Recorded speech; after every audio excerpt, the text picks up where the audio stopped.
Yo, good afternoon everybody. This is none other than Lightliger here, and today I'm very delighted to talk about NFTs again. And there has been a new wave of users, artists, celebrities, and now even corporations and companies want to get into the whole NFT ride. And I do think there's going to be some type of bubble bursting somewhere down the line. But when you really think about it, we're also seeing a lot of innovation happening in the space. We are seeing NFT staking, we are seeing NFTs representing portion of the LP pool shares, and we're going to be seeing privacy NFTs in the future as well. And there's going to be a lot more different types of utilities merged into the current existing NFTs and future NFTs. So it's very exciting to be in the NFT space right now. But today I want to talk about kind of like the father of NFT collectibles, and that is the Rarepepe series. And this is actually predating everything on Ethereum. So these are existing on Counterparty, which is a sort of a layer 2 solution on Bitcoin, which allows basically smart contracts, which are not exactly the same as they are on Ethereum. It's a bit more primitive, but still something that can function, and there's kind of cool stuff which we're going to be covering here in this video. And Rarepepes are, as I said, they're kind of like the very first series out of all collectibles in the space, and that's why they're kind of rare. And there's even like their own token, which is the Pepe Cash. And there's over 1,733 different arts here. Some of them have sold for $60,000. Some person has apparently bought a yacht with the Pepe Cash money, and things have been basically selling. And I think a lot of the arts are actually pretty nice and good. Some of the earlier ones perhaps were a bit more lower quality, but there were a lot of high quality, Pepe art. Some of them are animated, some of them are not animated. And I think the Homer Simpson, this one sold for $60,000. And this is not even like one of the better ones in my opinion out of the arts, but it did go for $63,000 when it sold. But let's kind of get into the platform here. So this is the Rarepepe wallet. Anybody who logs into this address, which is listed down below in the description, will get their own seed phrase, and that is basically used to basically log into the wallet. I mean, it kind of logs you in automatically every time you kind of come into the website, and it gives you a Bitcoin address. Here on the top corner, you can see your balances. So the counterparty uses Bitcoin as, they call the consensus proof of burn. So basically, the Bitcoin is used for the transactions, meaning obviously there's going to be pretty high transaction fees on these transactions, but that is obviously kind of like part of why some of the valuations for some of these cards are kind of going up, because it's very costly to basically trade them, but still cheaper than on Ethereum.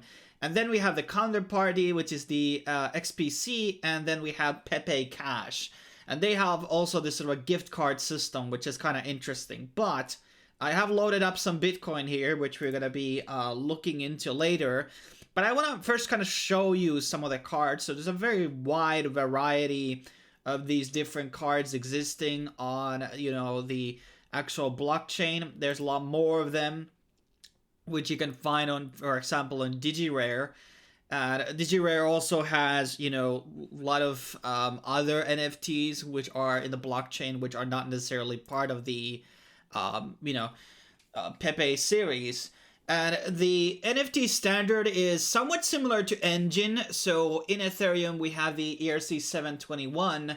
And the difference between those two standards to Engine, one of them obviously is that one cannot have the same name. So in Counterparty, there can be only one LMIZ loco named NFT or token, so to speak. So there is, like a reservation for the names as well, which is something that I kind of like, and I wish more blockchains perhaps would use this. But definitely another interesting feature. And you can also view them, from the volume. So it's basically 36 different types of series here, which you can basically collect. There's even virtual museums. Well, let's actually get into here. So this is something you can access on browser, and there's many of them. And you can go view all of these arts in the actual application. There's like a whole website where you can access it, and I'm gonna leave that in the corner, and here you can see the McGregor one. You can see the actual token contract here, basically, or the address. You can see the series, which is part of how many cards exist, or card 19, and the issuance, which is 100.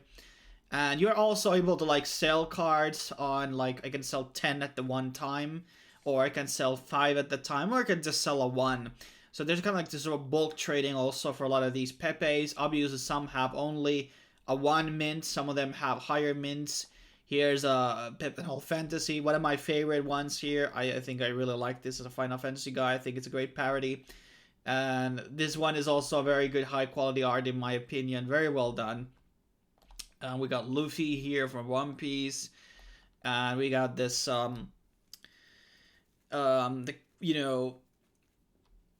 this is a good story. I mean, people who are familiar with the Scorpion and the Frog, it's a great tale, great story. I love that. I love the meaning behind it.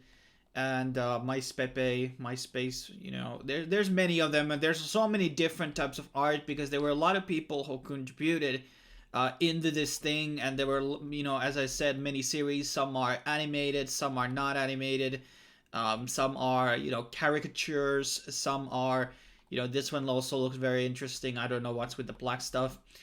And yeah, so basically some of these rooms can hold the whole series, so perhaps I believe all of them are part of the series 22. And then, yeah, so I said earlier wrong, so this is the card number in the series, and then there's the issuance. But that's kind of like for the GD part, but let's get back into the actual shop, so I can show you a bit of the selling things. And there are also wallets that you can get where you can hold things. So there's one option, which is, where is it? The free wallet, which is basically something you can get on mobile and desktop, and this can basically hold all of these tokens and bitcoins and etc. And this is, I guess, the most popular one. There's still updating going on, as you can see, for desktop. They just updated on March.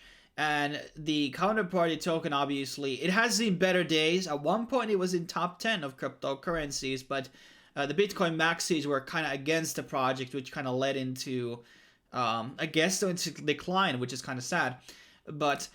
And then there's Freeport. Sadly, the Freeport cannot be used as on the marketplace. This is another one that is getting updated. So these are applications that exist, and there's, marketplaces. Then there's the exchange.io, and here you can basically see sales and, everything that is going on in terms of what is happening on the network. And here you can have one of those cards, for example, and how much is being sold. Here's the actual Pepe card. And I like this one. And basically what I'm gonna go back into is to the Rarepepe wallet, and I can choose here my own Pepe cards. And here I can show part of the ones that I have. Some of them have a bit more higher issue number. Some of them are a bit lower. We've got Grand Theft Pepe here. I got Pepe AMD, Katy Pepe. Most of these I got 1. I got Spurdo. You gotta be, gotta be supporting some local memes, so to speak. And then we got Vince McPepe. And I'm gonna be showing you basically how they are being sold. So the current average fee is around $13 in Bitcoin. Obviously, you can set the transaction fee can be adjusted from here. So you can adjust this a bit if you want to. If you want to put it lower, this is something you can do. Now, let's get back into here. So what I'm going to be clicking the card, and here I can sell it. The XCP has a bit more higher liquidity. So trades actually going through are more likely going to happen on XCP than they are going to be happening on Pepe Cash.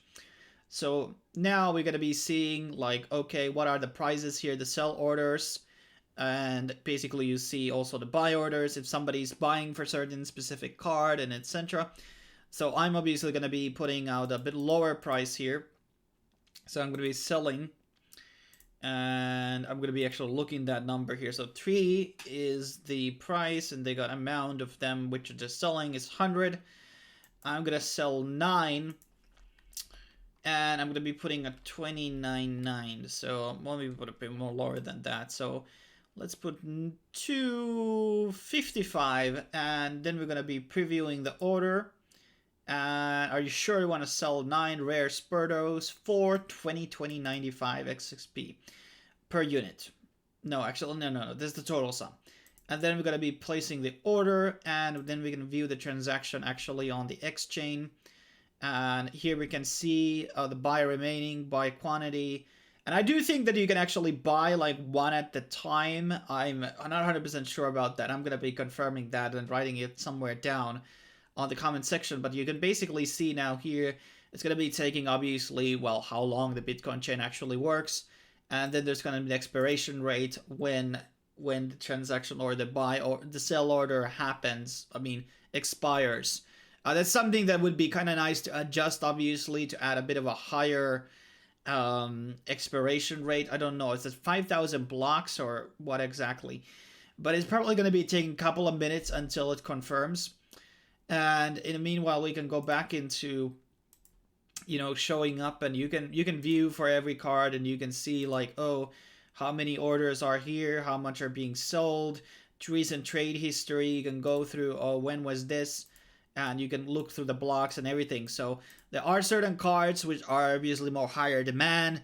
Some of them have a lot more traffic and more people selling them. And obviously you have to also count in what is going to be the Bitcoin transaction cost, obviously, for them before you're going to be selling them, because obviously you're going to be losing a lot more money. But there is money to be made with Pepe Cash and basically with XPC. And here we're using the $1 is 27 Pepe Cash right now, and 1 XCP is 89 Pepe Cash as of right now. And it said that some of these exchanges have delisted them. Then there is, where were we at? So back into the exchange.io, and I'm gonna leave all the links down below in the description down below. And there, as you can see, you got all the dividends and dispenses. There's a lot of interesting mechanisms into the XPC, and some of these NFTs can be basically used in some other applications in the the chain, so they can be utilized. And I think there's one called Mafia Wars or something like that, where you could use some of these Pepe cards. Let's actually go quickly into that. And so basically in here you can use some of these Pepe cards, and I think they can like battle with them or something like that. So that's kind of interesting. But overall, the rare Pepes, they are indeed rare, as some of them have been lost in the wallets. And obviously there are, because the chain is not as active as it was in 2018, has caused obviously some people to just like drop it on already. But there are still people trading these Pepes. And here we got another one, basically. What is this one? But yeah, there is also market stats, which you can see for every specific NFT that exists. So basically, I can like see, where was I? Let's actually go through that link, and let's see. So here I can see that the trading pairs, how much is it traded in the past. Here it sold like 1 rare Spurdo for 4.5 back in 2017. So this is not something that has a high trade volume, but some of the other cards do and sell actually at higher volumes. So you gotta do a bit of a research into. And yeah, the interface is perhaps not the most cleanest and user-friendly compared to a lot of the current existing blockchain stuff we have. But I think there's going to be a couple of more updates which are going to be streamlining that process to be a lot more easier. But it's definitely something, if you're interested in some OG stuff, which might actually have a lot more value down the line, who knows. Yeah, you should probably take a look at it. Thanks for watching. I will be seeing you guys on the next video. If you want to send some tips to my Bitcoin address or something, here is the address where you can send also some rare Pepes if you so desire. Thanks for watching. I will be seeing you guys next time on the next video.